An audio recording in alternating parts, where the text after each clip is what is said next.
Hoje o tema da palestra é um tema difícil, é um tema pesado, que Deus me abençoe e intua a utilizar as melhores palavras para partilhar os ensinamentos que a este respeito a espiritualidade nos reserva. É um tema muito sensível, um tema que estou certa não deixará de nenhum de nós indiferente, porque nas nossas relações mais ou menos próximas estou certa que alguém terá decidido partir sem que nós tivéssemos a bênção, a capacidade de o demover ou de a demover deste ato com tantas implicações espirituais e físicas. À luz do espiritismo, o suicídio é uma quimera, como nós vamos ver à frente, porque ele repousa na ideia materialista de que, com a morte do corpo, com o extermínio do nosso corpo, o nosso sofrimento cessa. Mas o Espiritismo, a nossa doutrina, nos diz que não é assim, pela razão fundadora da doutrina espírita, que é a existência do espírito. E, portanto, nós somos mais do que a matéria orgânica e, portanto, o desaparecimento do corpo em nada subtrai ao nosso sofrimento espiritual, emocional, mas também físico. É este o conjunto, é este o ponto de partida para esta reflexão sobre a interpretação do suicídio à luz da doutrina espírita, e vamos falar aqui um pouco também daquilo que são as consequências espirituais e físicas deste ato, que pode ser consciente ou inconsciente e que tantas implicações tem na nossa evolução espiritual. Mas fazendo primeiro um contexto social, não fosse eu socióloga, sobre a prevalência do fenómeno a nível mundial. Portanto, o suicídio é uma das principais causas de mortes evitáveis no mundo. Estima-se que exista uma morte por suicídio por cada 40 segundos. Quase 800 mil pessoas morrem por suicídio no mundo todos os anos, o que corresponde exatamente a uma morte por aproximadamente 1 minuto. Em Portugal, há 3 mortes por dia em razão do suicídio, e sabemos que as estatísticas do suicídio estão sempre, ao contrário de inflacionadas, é sempre por baixo, porque muitas mortes são classificadas por diversas razões, de forma diversa, tratando-se de suicídio. E para além destes números que são alarmantes, existem também as tentativas de suicídio, que são ainda em número muito superior, portanto, 25 vezes o número de mortes efetivas por suicídio. E, portanto, aqui vemos a prevalência e a importância deste equívoco e o peso que ele tem nas idas por morte no mundo. Estima-se também que 1 em cada 100 mortes seja por suicídio, ou seja, 1% das pessoas que morre atenta ela própria contra a sua vida. Há uma prevalência maior deste fenómeno em alguns grupos. Sabemos que, no caso dos jovens, ela é a segunda causa de morte, depois de acidentes de viação, creio eu, entre os 15 e os 34 anos. Sabemos que existem alguns grupos sociais que são particularmente vulneráveis a este drama, e estes grupos sociais são aqueles que são mais estigmatizados na nossa sociedade. Falamos nas minorias sexuais, portanto, pessoas de orientação sexual homossexual ou minorias, outras minorias LGBTQ, que decorre do intenso processo de exclusão a que são votados. E sabemos também que a todos os suicídios, em geral, se associam a algum tipo de problemas de saúde psicológica que decorrem, nomeadamente, da depressão ou também do consumo problemático de álcool. A ligar todas estas causas exatamente as questões de saúde mental que hoje ocupam um bom espaço mediático nas discussões que temos sobre saúde, e não é por acaso. Então, como disse no início, portanto, para dar início a esta exposição, o suicídio na visão espírita é uma grande ilusão, uma quimera. Porque, como também disse, a ideia então materialista de que com a morte se acaba o sofrimento faz com que o indivíduo acredite que este é o caminho para lhe pôr termo. Mas sabemos que o espírito é imortal e o suicídio apenas inicia uma nova etapa de sofrimentos através do autoextermínio. E, portanto, analisado à luz do espiritismo, o suicídio não é mais do que uma quimera. O indivíduo não é apenas corpo físico, ele é na sua essência espírito. A morte, então, não representa um fim, mas uma passagem para o mundo espiritual, onde o espírito continua a sua jornada. E se ela era de sofrimento, antes da perda do corpo físico, antes da morte, ela continuará a ser de sofrimento agravado com o ato ora praticado. Além do mais, a vida é uma oportunidade de crescimento e é uma oportunidade que nos é oferecida de forma excepcional e que nos dá a oportunidade de aprender com as nossas venturas, mas também com as nossas dores e as nossas provas. E esse caminho é necessário para a depuração do nosso espírito, para que nos tornemos pessoas melhores, mais equilibradas e mais purificadas. O suicídio representa uma interrupção nessa jornada de aprendizagem que nós temos e que ela é necessária, seja neste ciclo de vida terreno, seja em ciclos sucessivos de vida terrena. O suicídio apenas vai delongar esse processo de sofrimento, que lhe vai acrescentar e que o vai prolongar no tempo.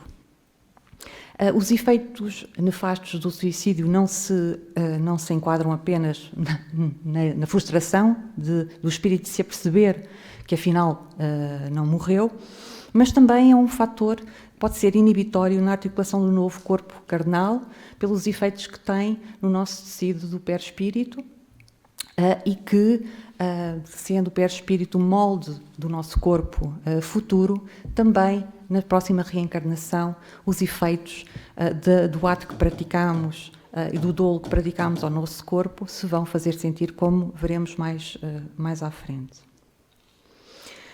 Então, na acessão espírita, o suicídio é de facto uma gravíssima transgressão da lei da vida. A questão número 944 no nosso livro dos Espíritos questiona se o indivíduo tem direito a dispor da sua própria vida, e a resposta é contundente, a resposta dos Espíritos. Não, somente Deus tem esse direito. O suicídio voluntário é uma transgressão da lei de Deus, porque ele é a interrupção do plano divino para o progresso do espírito. O suicídio é como um prisioneiro que tenta escapar à prisão antes de cumprir a sua pena. Temos aqui uma comparação, uma metáfora que é muito representativa do que é que significa na lei da vida esta interrupção, esta prisão em que por vezes nos encontramos, uma prisão de sofrimento, de dor, de desespero, de facto não pode ser interrompida, mas ela tem um fim, e isso o Espiritismo também nos ensina. Essa é a palavra, esse é o alento que o Espiritismo nos dá. A vida não termina aqui, mas nenhum mal dura para sempre, e nenhum fardo é maior do que aquele que conseguimos carregar. O Espiritismo dá-nos a coragem e a resiliência para enfrentar essas provas, sabendo que amanhã elas serão mais leves. Às vezes o amanhã demora um pouco, mas o amanhã vai chegar e nós vamos estar melhor. Mas há diversos tipos de suicídio. O Espiritismo alerta que o suicídio vai para além daquilo que é um ato direto e consciente e voluntário de tirar a própria vida. Há um suicídio direto, o tal suicídio intencional, que resulta de um ato consciente, voluntário, deliberado, que pode ser impulsivo ou premeditado, e que ele resulta no desapontamento no plano espiritual, não é? Quando o espírito se percebe como ainda em sofrimento mesmo, depois de praticar aquilo que achava que era o fim e o extermínio da sua existência, e provoca um sofrimento que também vamos ver um pouco mais à frente, que é proporcional ao motivo e o impacto que esse acto teve, mas os comportamentos de negligência, de desespero e de ódio também comprometem a jornada do espírito e é considerado um suicídio indireto no espiritismo. E o que é o suicídio indireto? Aqui chamamos a vossa atenção para atos que nós, por inconsciência e desrespeito ao nosso corpo físico, nomeadamente resultantes de hábitos e comportamentos que lesam a nossa saúde física ou psíquica, ou ambas, e que comprometem, de facto, o nosso corpo e a nossa estadia na Terra, portanto, esta jornada, e que antecipa, e que estes comportamentos podem antecipar a nossa ida, e que sendo autodestrutivos, são também suicídios inconscientes. E durante a sua estadia no umbral, também à frente falarei um pouquinho mais de algumas obras que nos falam da experiência do suicídio e do seu impacto espiritual e no mundo espiritual. André Luiz foi frequentemente chamado de suicida por outros espíritos. Ele no início não entendia porque é que estava a ser chamado de suicida quando desencarnou. Este enquadramento é importante. Quando se encontrava no umbral desencarnado, ele não compreendia porque é que era chamado de suicida por outros espíritos que estavam no umbral, mas posteriormente foi tomando consciência de que a sua morte precoce foi consequência dos seus hábitos prejudiciais à saúde, nomeadamente os seus excessos na alimentação e o consumo de álcool, assim como a sua falta de cuidado com o corpo físico, que levaram ao desgaste do seu organismo e ao seu desencarne prematuro.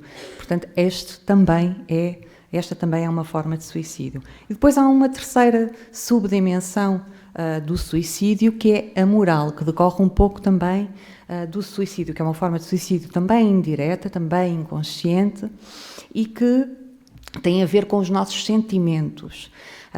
O suicídio indireto anterior tem a ver com os nossos comportamentos e o suicídio moral tem a ver com os nossos sentimentos, porque os sentimentos de desespero, mas também de raiva, de ódio, de rancor, são sentimentos que erodem o nosso corpo físico e espiritual, e portanto também eles atalham esta nossa senda na Terra, porque trazem cicatrizes emocionais profundas que podem impactar as nossas encarnações futuras. E quais são, então, as consequências espirituais do suicídio? sabemos, e o Espiritismo ensina-nos, que, independentemente da forma do suicídio, da tipologia de suicídio que nós vimos, ele traduz e ele produz sempre sentimentos, seja no curto, no médio ou no longo prazo, em ambos os planos da vida, no plano espiritual e no plano físico. Em última análise, eles, no plano físico, obrigam a uma nova reencarnação para retomar provas interrompidas e para assumir novas provas que decorrem do ato deslocado do suicídio, que vêm a crescer a todo este sofrimento. Mas também um sofrimento espiritual, porque esse sofrimento espiritual é tendencialmente prolongado e que inclui sensações das lesões autoimpostas e um enorme sofrimento de remorso e arrependimento do espírito relativamente ao ato que praticou. Por outro lado, a pessoa que se suicida não destrói apenas o seu corpo físico, mas afeta também o tecido celular do corpo espiritual, portanto o perispírito, que será então o molde energético do futuro do corpo, a quando da futura encarnação. E é por isso que, na sequência, pessoas que se suicidam, por exemplo, através de veneno, frequentemente, numa nova encarnação, têm problemas graves ao nível do sistema digestivo. Assim como pessoas que se suicidam com armas de fogo, nomeadamente com um tiro na cabeça, por exemplo, podem vir com graves lesões no corpo físico, nomeadamente cegueira, surdez e outras malformações e outros compromissos físicos importantes ao nível da sua constituição corporal. Na questão 957, os espíritos elucidam-nos e dizem-nos que sim, que os que sucumbem ao suicídio encontram, após a morte, o sofrimento que corresponde às suas dores não enfrentadas. Não existe uma resposta única e unívoca relativamente àquilo que são as consequências do suicídio. Ele vai depender, sobretudo, das causas que o determinaram, das condições em que a pessoa estava quando tomou esta decisão, no caso em que se tratou de um suicídio voluntário, e das condições que ocasionaram esta degradação, estes comportamentos autodestrutivos no suicídio indireto. Então, as consequências do suicídio são muito diversas, não há apenas fixadas, e em todos os casos são sempre relativas às causas que o produziram. Há, porém, uma consequência à qual o suicida não pode escapar: o desapontamento. O desapontamento é a consciência de que, afinal, o sofrimento não cessou e ele ainda se tornou mais presente depois do desencarne. E agora trago-vos alguns exemplos retirados de 3 obras que focam na experiência do suicídio, nomeadamente no Nosso Lar, em que o André Luiz descreve não as consequências do suicídio direto, mas a sua experiência no umbral e aquilo que observou relativamente às pessoas suicidas. Nas Memórias de um Suicida, em que o Camilo Cândido Botelho, um pseudónimo do nosso Camilo Castelo Branco, narra o sofrimento que passou na zona do remorso e o processo de resgate espiritual. E, por fim, as Cartas de uma Morte de Chico Xavier, em que a Maria João de Deus, a mãe de Chico Xavier, lhe relata a experiência que viveu no campo espiritual de uma jovem que também desencarnou por suicídio. O relato mais conhecido, de facto, é a experiência de André Luiz, tão bem descrita em toda a obra do Nosso Lar e que já deu origem, como a maioria de vocês já saberá e já terá visto, à obra de cinema O Nosso Lar, e que está disponível na internet, onde o André Luiz descreve com detalhe todo o seu processo de passagem e de regeneração espiritual após o desencarne, desde a sua passagem pelo umbral até ao seu restabelecer espiritual e o auxílio e todas as fases por que passou. Então, o André Luiz relata que os suicidas permanecem em regiões chamadas de umbral e que sentem intensamente as dores físicas e as emoções do momento da morte e as consequências do ato no seu corpo espiritual. E as consequências são diversas, como falava. As pessoas que morrem, por exemplo, por envenenamento, ele observa que elas continuam com sensação de queimaduras internas contínuas, assim como aquelas que tiram a vida por outros meios violentos, nomeadamente armas de fogo, continuam a sentir as lesões correspondentes ao ato que praticaram e ao atentado físico que praticaram, assim como na obra O Céu e o Inferno também se fala muito que os suicidas sentem os vermes corroendo o corpo quando se encontram, enfim, já enterrados. Portanto, é um conjunto de sensações físicas, ainda que desencarnados, que se aproximam muito à experiência da morte que perpetraram. E estes sofrimentos persistem até que o espírito procure entendimento e auxílio espiritual. Portanto, aqui há sempre uma palavra de esperança, porque este sofrimento e esta dor não duram sempre, mesmo para as pessoas que tomam esta decisão.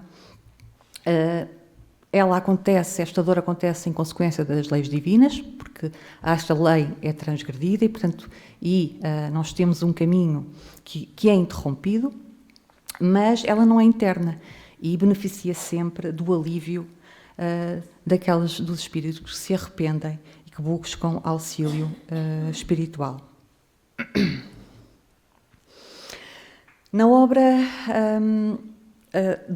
em que Camilo Castelo Branco nos fala, então, nas Memórias do Suicida, traz-nos um relato muito interessante e muito ilustrativo e muito clarividente daquela que é a experiência e o impacto da experiência do suicídio.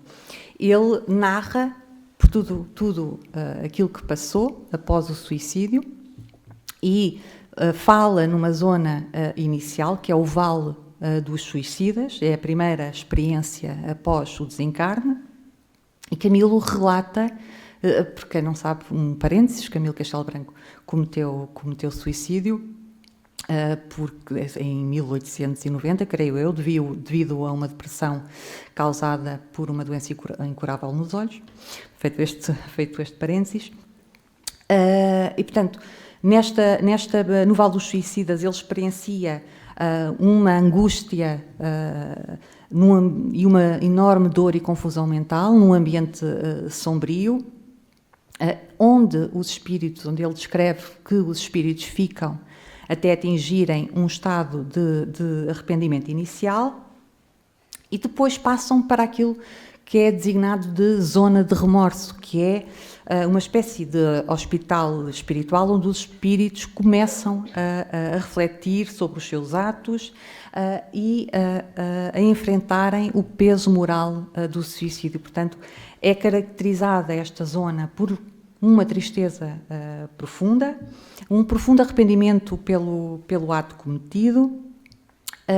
É aqui que se passa pelo processo de consciencialização relativamente ao ato praticado. E o objetivo é proporcionar aos espíritos o entendimento das consequências das suas ações e prepará-los para o resgate e a reabilitação. E é essa a terceira fase deste processo de desencarne e desta senda espiritual que Camilo Castelo Branco fala do resgate e a reabilitação, que tem lugar em colónias espirituais especificamente dedicadas a esta recuperação das pessoas suicidas e à sua reabilitação moral e espiritual, nomeadamente através de atividades educativas. E depois, e por fim, portanto, é no fundo uma colónia de socorro, onde as pessoas suicidas se recuperam antes da preparação para a reencarnação, onde se faz o planeamento reencarnatório, visando reparar os débitos contraídos e promover o progresso espiritual. Portanto, aqui a preparação para uma nova experiência de vida, para reparar os males feitos e retomar a aprendizagem perdida com a saída precoce da experiência tão rica que nos é oferecida, que é a experiência da vida terrena. Depois, um caso também de uma jovem suicida que morre vítima de depressão causada por um desgosto amoroso e pela dor insuportável para esta jovem da perda e do abandono, e que a remeteram para um ambiente que é descrito como de imensa escuridão e solidão, em que o espírito jovem se encontrava após o desencarne. Esta história tem a especificidade de nos falar da família espiritual, portanto, um conjunto de espíritos afins a esta jovem e que, desde muito cedo, no sentido espiritual, a tentaram acolher para a amparar, mas este espírito estava demasiado mergulhado no arrependimento e na dor do remorso e, num primeiro momento, não conseguia identificar, não conseguia aceitar a ajuda destes espíritos que se abeiravam dela para a resgatar e, portanto, ficou neste processo de dor e de arrependimento e de remorso toldada sem que visse a ajuda que chegava a ela. Mas, logo que teve a lucidez de aceitar essa ajuda, ela é levada para um hospital espiritual, onde é tratada, imagine-se, com as orações e as vibrações de amor enviadas por familiares terrenos. Portanto, esta era uma jovem muito amada e as preces dos seus familiares contribuíram significativamente para que ela fosse não só resgatada, como se fosse reabilitada e melhorasse muito a sua condição espiritual. Vejam a importância de nós, como familiares, amigos, conhecidos, mentalizarmos aquele ser que decidiu partir em muito sofrimento e desgosto, mentalizarmos e com as nossas preces vibrarmos em favor do seu resgate e da sua reabilitação. O conhecimento espírita dá-nos a lucidez de que a morte provocada por nós não é mais do que uma ilusão de que o sofrimento vai terminar e de interrupção da nossa jornada de aprendizagem, mas é também uma mensagem, e é sobretudo uma mensagem de esperança, uma mensagem de alento, de certeza na fé de que todos os nossos problemas são passageiros e breves. Todos os suicídios têm uma causa principal, que é o descontentamento. Aquele que tem a certeza de ser infeliz apenas por um dia e sabe que nos dias seguintes estará melhor, consegue ter mais paciência, pois percebe que a infelicidade é apenas momentânea. É certo que às vezes os momentos parecem longos, mas nós sabemos, todos nós já passamos por enormes sofrimentos e sabemos que daí a um tempo esse sofrimento cessa, ele não fica para sempre. O indivíduo só desespera quando pensa que os seus sofrimentos não terão um fim, mas todo o sofrimento tem um fim. Claro que, para alimentar este antídoto, nós também temos um truque muito, muito valioso. Qual é? A prece. A prece é um veículo para atenuar a nossa dor e nos colocar em ligação com Jesus para nos dar o alento e o cuidado de que necessitamos. Portanto, esse é um recurso que temos não apenas no centro espírita, mas na nossa vida e a que devemos sempre recorrer.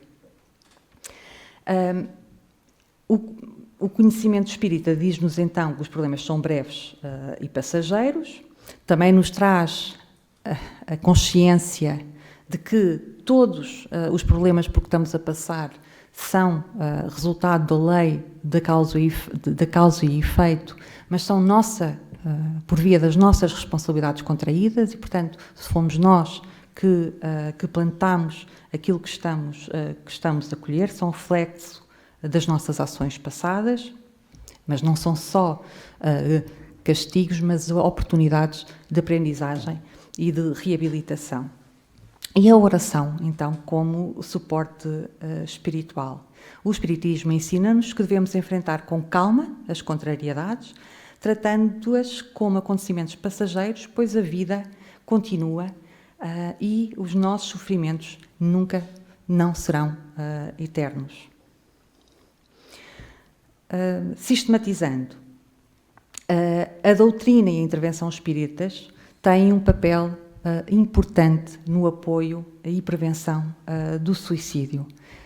A doutrina espírita propõe que encaremos a vida com aceitação e força, o reconhecimento de que a vida é uma oportunidade de crescimento, os desafios são oportunidades para aprendermos, promove a empatia e o apoio, não o julgamento, mas o acolhimento às pessoas e às famílias das pessoas que deslocadamente retiram a sua própria vida, estimula a prática da prece, a meditação e do autocuidado, e os centros espíritas, estes locais de amor, que são espaços de acolhimento e orientação.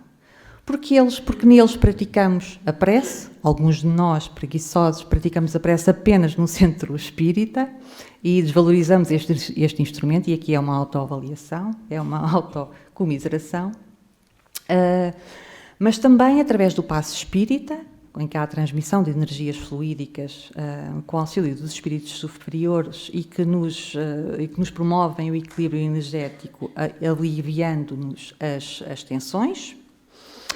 O trabalho no bem, que é praticado aqui também no Centro Espírita, através de atividades voluntárias e assistenciais, mas que desenvolvem a empatia, reduzem o vazio, mas também promovem a satisfação e reduzem os sentimentos de vazio e desespero. Não há nada como trabalhar e sobretudo se for em prol dos nossos irmãos, para esta angústia e este sofrimento que está em nós se dissipar. O diálogo fraterno, através do atendimento individualizado, em que a pessoa é acolhida e pode partilhar as suas dificuldades e receber orientação, além do nosso sempre querido suporte emocional e esclarecimento e conforto relativamente às nossas dores. O esclarecimento doutrinário a espíritos obsessores, nomeadamente em caso de quando há influência, e sabemos que há sempre algum tipo de influência, nem sempre uma obsessão, mas há sempre alguma influência espiritual negativa, e as sessões de desobsessão podem ajudar tanto o espírito obsessor quanto o espírito obsidiado, promovendo a reconciliação e alívio para ambos, assim como promove a libertação de processos obsessivos, a paz e o equilíbrio mental. Mas trago esta última frase de esperança e de alento que nos é trazida pela nossa querida Joana de Ângelos, que tem sempre aquele condor de nos trazer a palavra certa nos momentos de maior desespero. E ela traz-nos a ideia, que eu gostaria que ficasse, de que nenhuma dor é insuperável e nenhum problema é eterno. Então ela diz-nos, aguarda um pouco mais quando tudo te empurrar ao desespero. A divindade possui soluções que desconheces. Recupera hoje o desperdício de ontem sem pensar jamais na atitude simplista do suicídio, que é a mais complexa e infeliz de todas as coisas que podem ocorrer ao ser humano. Que Jesus nos traga a consciência e o alento de que nada que possamos sentir, nenhuma dor ou sofrimento que estejamos a sentir, não seja passageiro. Obrigada.